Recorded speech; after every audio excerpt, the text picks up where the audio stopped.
Der glückliche Prinz, meditative Abendentspannung und ein Märchen frei nach Oscar Wilde. Mach es dir in deinem Bett bequem und wenn du willst, dann gib dir nochmal die Bewegungen, die sich gerade gut für dich anfühlen.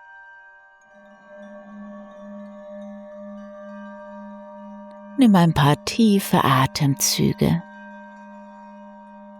Recke und strecke dich. Vielleicht überkommt dich auch ein wohliges Gähnen oder entspannendes Seufzen.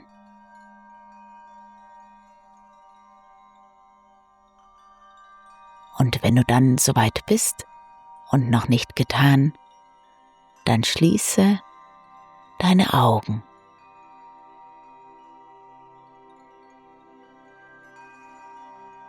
Atme nochmal ganz bewusst ein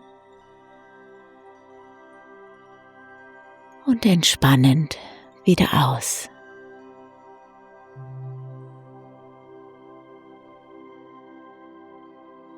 Mit jedem Ausatmen darf ein bisschen mehr von der vielleicht noch vorhandenen Anspannung gehen.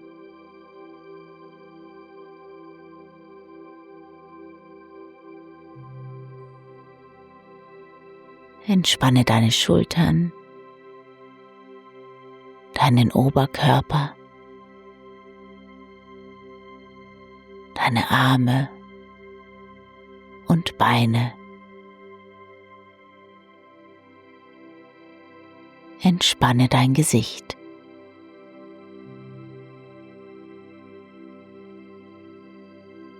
Es gibt jetzt nichts mehr zu tun, nichts mehr zu erledigen, nichts mehr zu sagen, nichts mehr zu denken. Der Tag ist vorbei und du darfst jetzt ruhen. Und das darf sich gut anfühlen.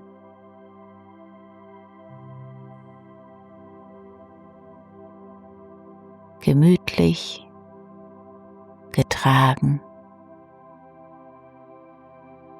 und mit jedem Atemzug mehr und mehr entspannt.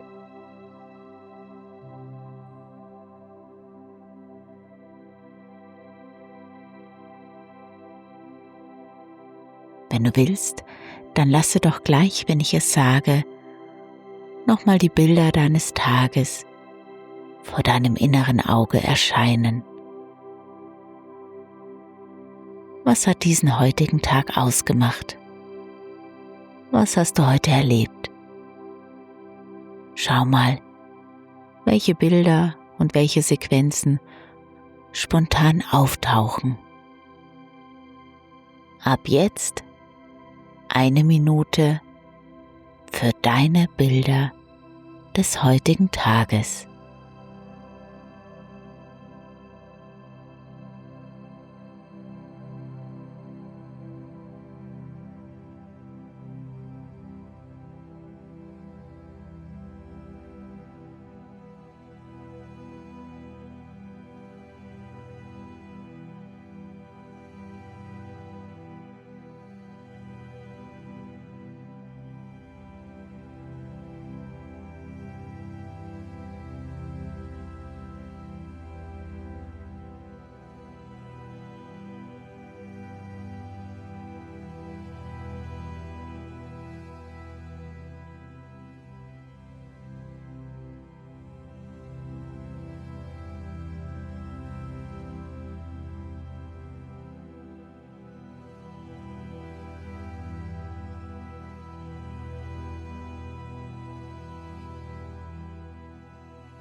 Nun sammel noch mal mindestens 3 Dinge zusammen, die heute besonders schön waren,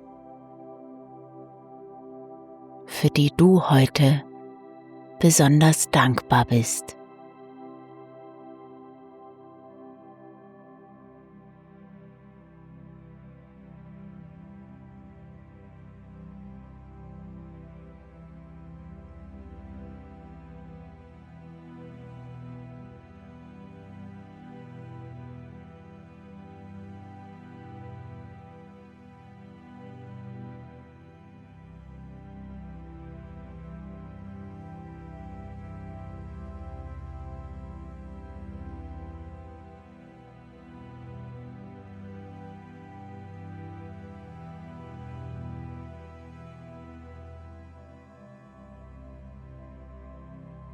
atme nochmal tief ein und lass mit dem Ausatmen los.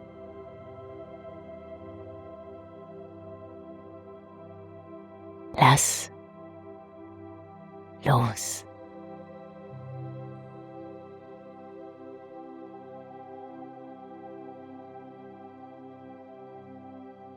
Vielleicht spürst du schon, wie du immer müder bist, wie du immer schwerer, immer entspannter in die Matratze sinkst.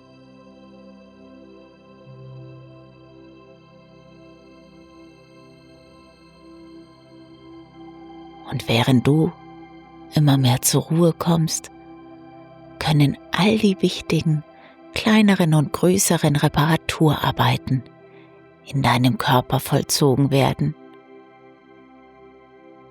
Jede Zelle in dir weiß ganz genau, was zu tun ist.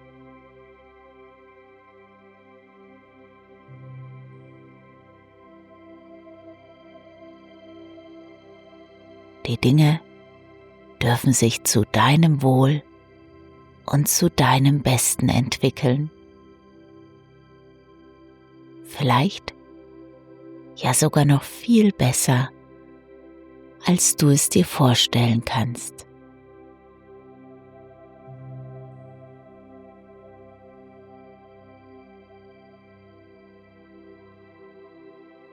Und während du jetzt vielleicht schon ganz schläfrig bist, lese ich dir eine kleine Geschichte vor. Und du darfst jederzeit einfach einschlafen. Ob gleich während oder nach der Geschichte, ist ganz egal. Denn du kannst sicher sein, dass die Geschichte gut ausgehen wird.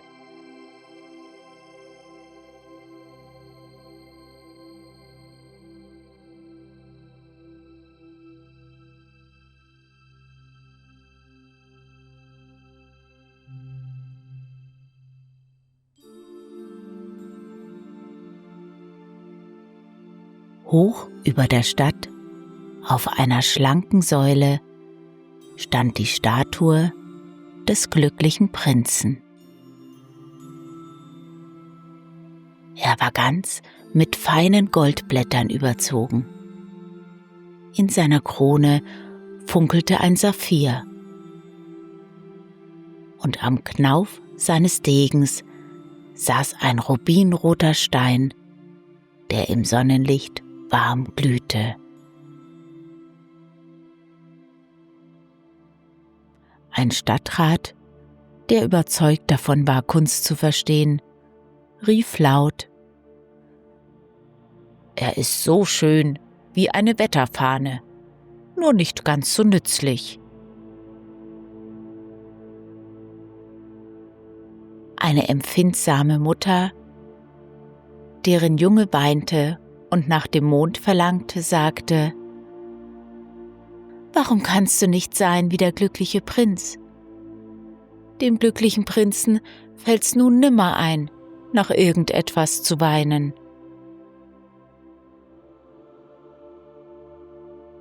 Zwei Waisenkinder in scharlachroten Mänteln, die gerade aus der Kathedrale kamen, riefen: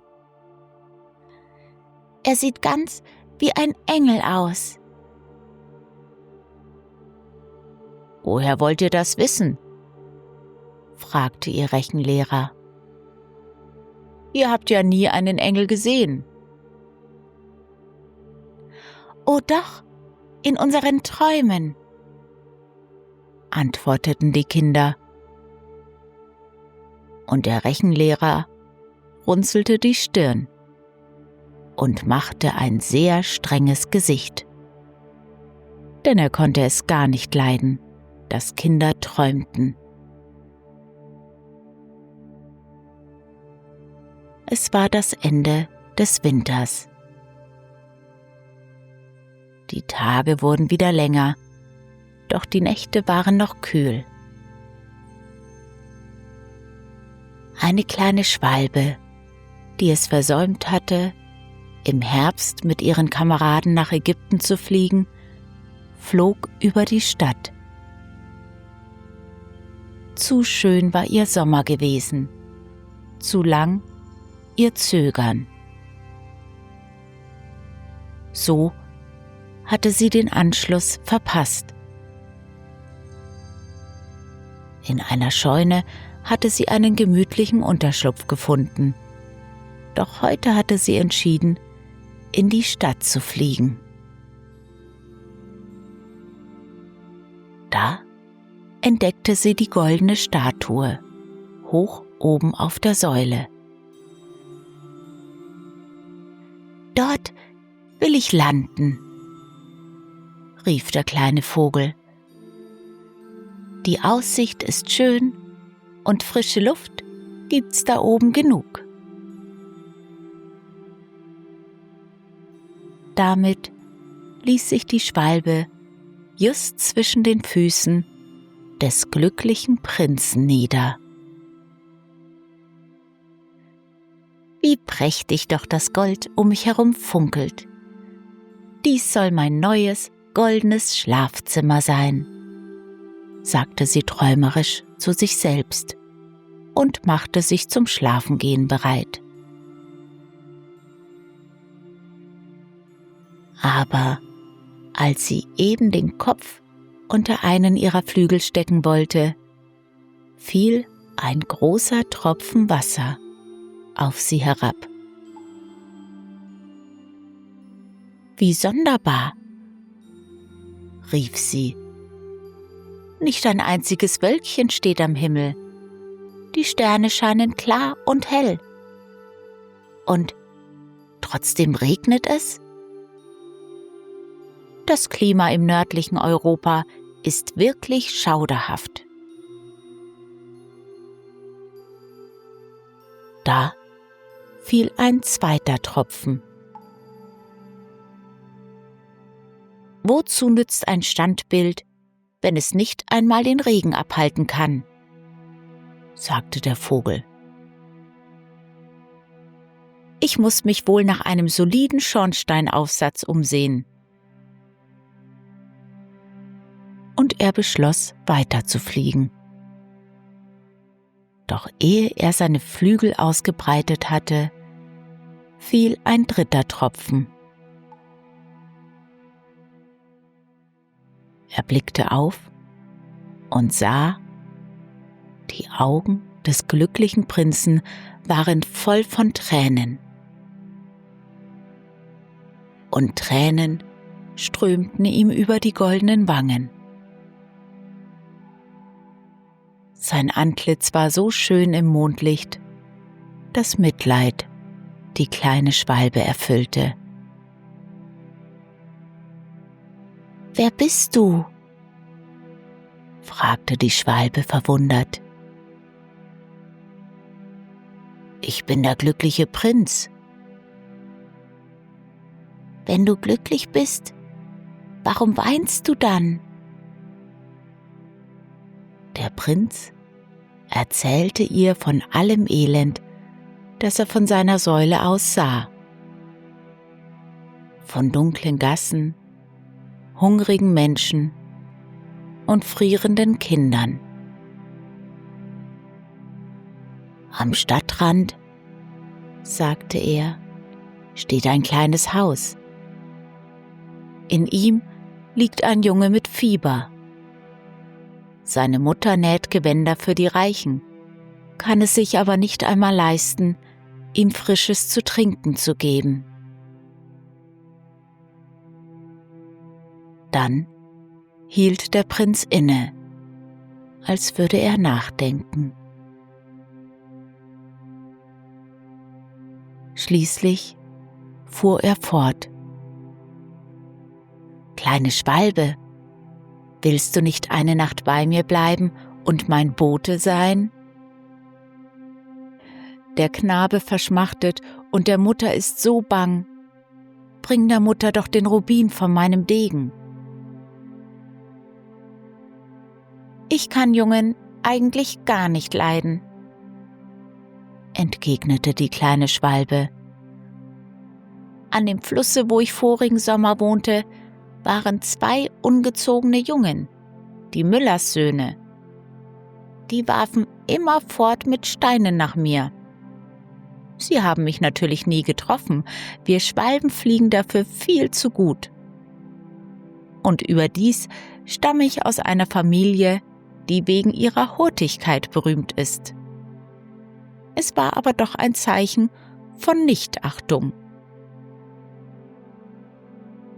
Aber der glückliche Prinz sah so traurig aus, dass es die kleine Schwalbe jammerte. »Nun«, sagte sie, »ich werde eine Weile bleiben und dein Bote sein.« »Danke, kleine Schwalbe«, sagte der Prinz. Also pickte die Schwalbe den großen Rubin aus des Prinzen Schwert.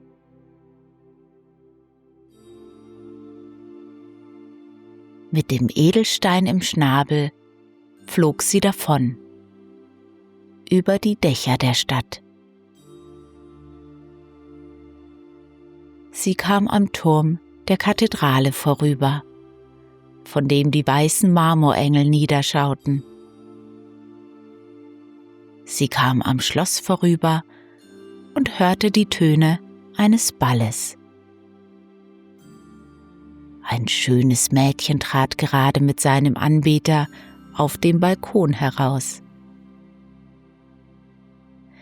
»Wie wunderreich die Sterne sind«, sprach er zu ihr. »Und wie wunderreich ist die Macht der Liebe.« Sie entgegnete: »Hoffentlich wird mein Kleid rechtzeitig für den Hofball fertig. Ich habe den Auftrag gegeben, dass Passionsblumen darauf gestickt werden, aber die Näherinnen sind so faul.«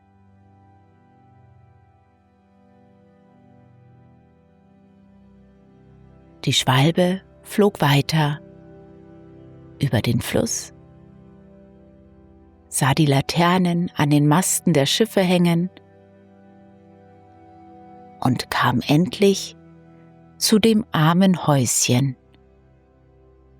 und blickte durchs Fenster. Der Knabe warf sich fieberheiß im Bette hin und her.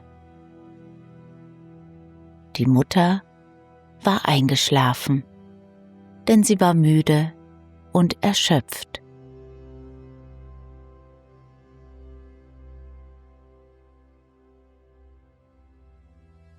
Durch eine Luke hüpfte die Schwalbe in das kleine Häuschen hinein und legte den großen Rubin auf den Tisch, neben den Fingerhut der Schlafenden. Dann umflog sie mit weichen Flügelschlägen das Bett, und ihre Schwingen fächelten des Knaben Stirn. »Wie angenehm kühl das ist«, sagte der Knabe. »Ich glaube, nun werde ich gesund.« Und er sank in einen erquickenden Schlummer.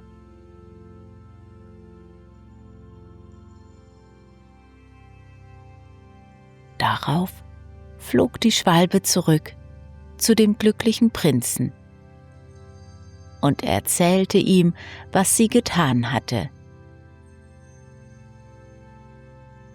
»Es ist sonderbar«, bemerkte sie, »aber ich fühle mich gerade so leicht und gut.« »Das kommt, weil du eine gute Tat getan hast«, sagte der Prinz. Und die kleine Schwalbe begann, darüber nachzudenken. Schließlich schlief sie ein, denn Denken machte sie immer schläfrig.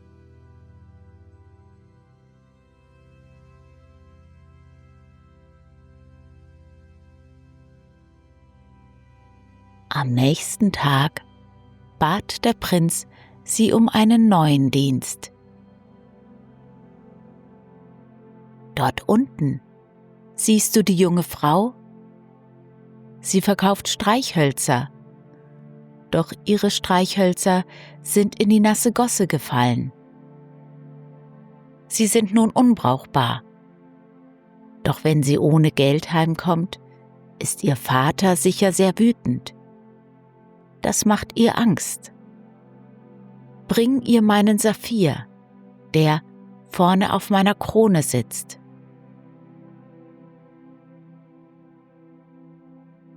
Die kleine Schwalbe pickte den Saphir von des Prinzen Krone, schwirrte an dem Streichholzmädchen vorbei und ließ das Juwel in ihre Hand gleiten. »Was für ein wundervoller Edelstein«, rief die Kleine, und glücklich lachend lief sie heim. Wie wohl es sich anfühlt, anderen zu helfen, bemerkte die Schwalbe. Ich will immer da bei dir bleiben, sagte sie zum Prinzen, legte sich zu seinen Füßen und schlief ein.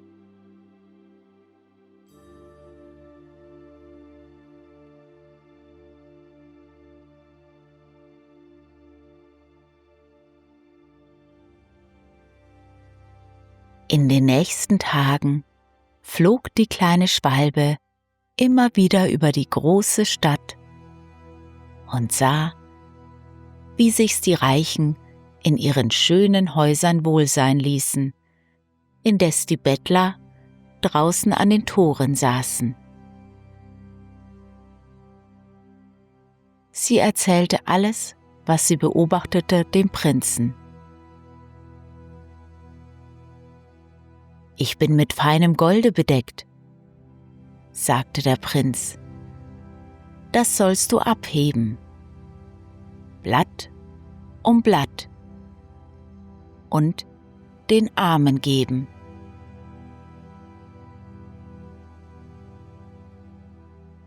So pickte die Schwalbe Blatt für Blatt des feinen Goldes ab und brachte es den Armen. Und die Wangen der Kinder erblühten. Sie lachten und spielten ihre Spiele auf den Straßen.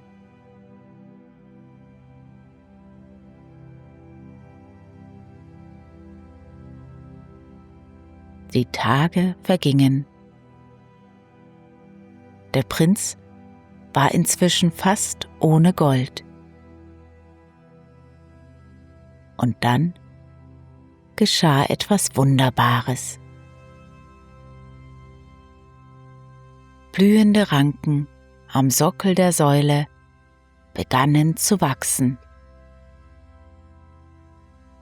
Zarte Triebe, frisches Grün, viele kleine Blüten kletterten hinauf und legten sich wie ein Mantel aus Blumen um den Prinzen.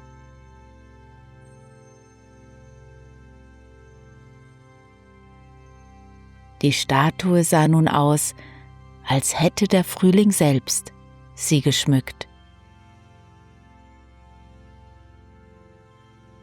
Als die Schwalbe eines Morgens erwachte, war die Luft weich und warm. Die Sonne ging gerade auf, und da hörte sie es, ein fröhliches Zwitschern. Sie hob den Kopf und sah ihre Kameraden. Die anderen Schwalben waren aus Ägypten zurückgekehrt. Sie tanzten durch die Luft und riefen nach ihr. Die kleine Schwalbe flatterte auf, ihr Herz schlug vor Freude.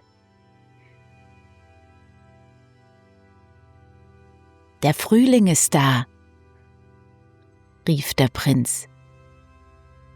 Ich danke dir für alles, was du getan hast. Jetzt ist deine Zeit gekommen, dich wieder deinen Kameraden anzuschließen. Zufrieden zwitscherte die Schwalbe. Von nun an flog sie tagsüber mit ihren Kameraden durch die Lüfte. Doch abends kehrte sie zurück, erzählte dem Prinzen, was sie erlebt und Gutes getan hatte, und schlief im duftenden Blütenmantel des Prinzen ein.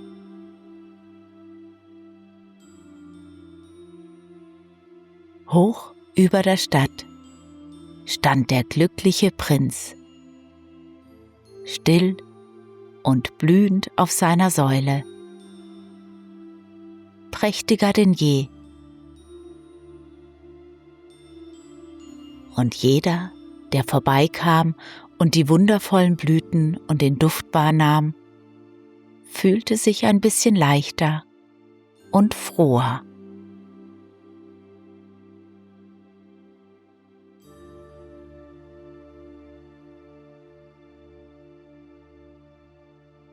Und womöglich steht er immer noch da,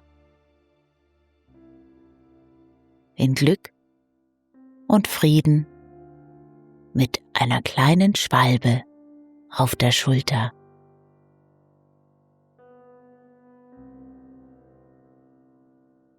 Und dir wünsche ich eine gute Nacht, einen tiefen und erholsamen Schlaf und schöne Träume.